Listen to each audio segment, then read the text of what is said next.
Hello, welcome to Unicorn Princess Tarot. So, reading po ito for um, Fire Sign, Aries, Leo, Sagittarius. Take only what resonates, guys. Hindi ito magra-resonate sa lahat.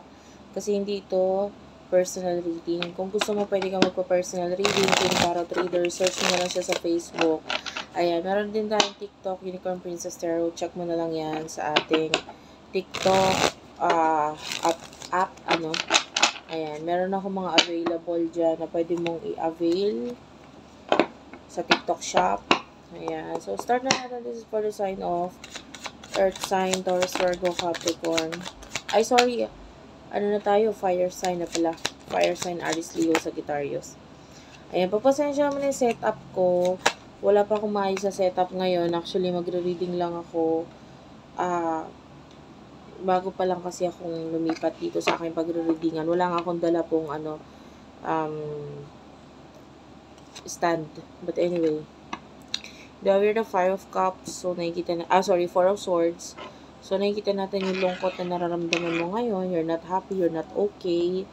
Maaaring may dumadaan ka sa pagsubok, kalungkutan, stress, ayan. And with the Ace of Pentacles, I can see a new beginning for you na very promising pagdating sa pera. Ayan, the Page of Swords is here. So, maybe there are friends or family or mga tao sa paligid mo na involved regarding dito sa new beginning na ito. And I feel like there's these people din naman na parang hindi nila sinasang-ayunan kung ano yung mga bagay na gusto mong gawin. So, itong new beginning na ito, may mga tumutulong sa'yo at sinasang-ayunan ka nila, tinutulungan ka nila. Pero meron din namang hindi. King of Cups is here. You are a very loving person.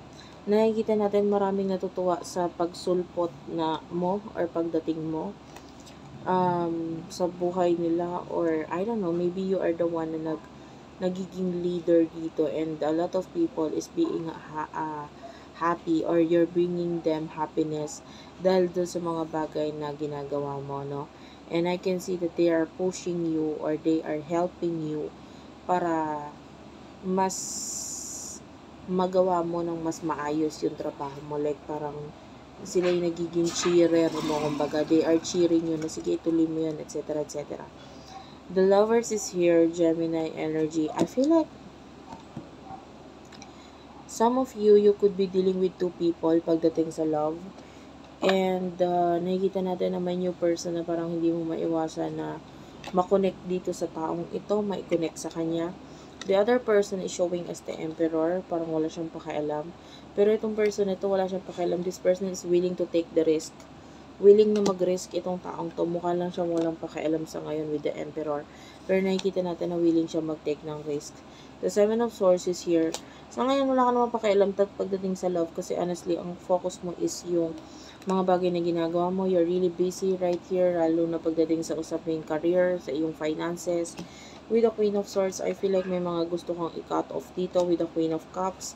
Maybe mga taong parang, I don't know why do you like to cut this person off?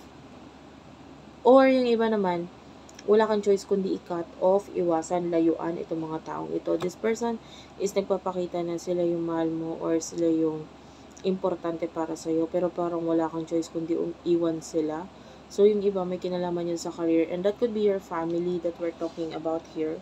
Na parang wala kang choice kundi layuan or alisan itong mga taong ito. Kasi decision mo rin, guys, with the Two of Swords. Nakakita tayo dito ng decision na kailangan mong gawin with the Eight of Cups. Kasi ang iniisip mo yung future. Sa ngayon kailangan mo mag-take ng risk or kailangan isaalang-alang mo yung mga ganung bagay because you're thinking about the future. Yung iba sa inyo with the Two of Pentacles, may mga bagay kang gustong mabalik or makuha.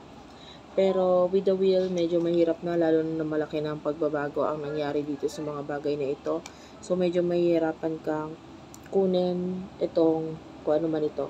The Four of Pentacles is here, Taurus, Virgo, Capricorn. I feel like, may mga tao naghihintay ng pagbagsak mo, no? They're really waiting with the Hangman. Pero with the Eight of Swords, well, hindi nila kaya with the Eight of Swords kasi nakikita natin, actually matigas ang ulo mo.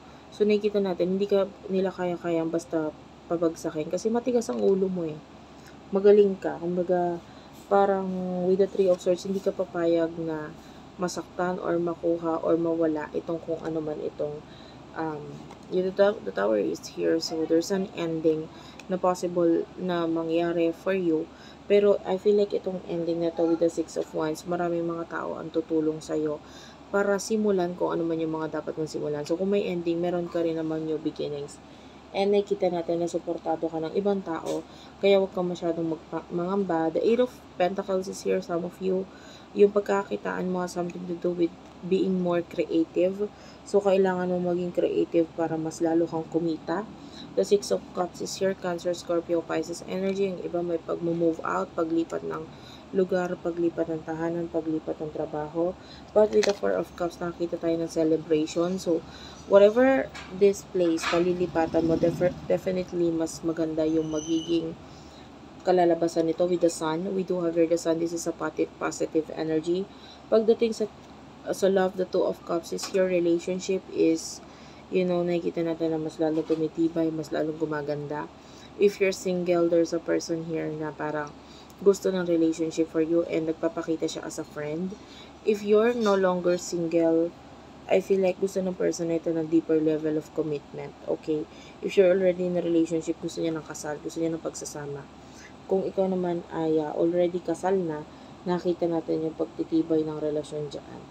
The Knight of Pentacles is here. So, very slow yung movement para ma-achieve mo yung mga pangarap mo. Pero sa totoo lang sa ngayon, hindi mo pa alam kung kailan ka makakarating doon sa dulo, pero nakikita ko na hindi ka naman nag-i-stop regarding doon. The Seven of Wands is here.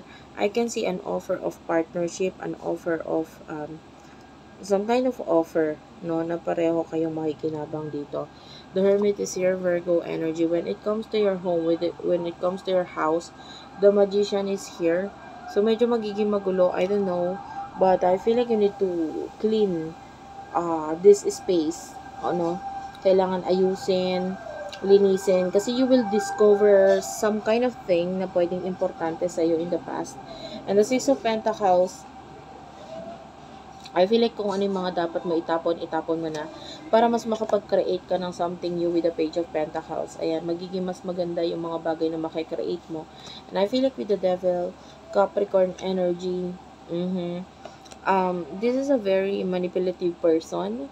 Knight of Cups, okay, nakakita tayo ng offer from a very manipulative person. The Six of Swords, I don't feel like tinitake mo yung offer, hindi ko nakikita, or advice, yung iba that is an advice, hindi ko nakikita na tinitake or tinatanggap mo ito. The Seven of Pentacles, may sarili kang pag-iisip, and I feel like yung pag-iisip mo na yun, medyo nagdudulot sa'yo ng pangamba or hindi ka sure na bagay, but with the Page of Cups, I feel like okay lang because may mga tao nga sa paligid mo na sabi ko nga sa'yo, tutulong, tatanggapin ka, tutulungan ka.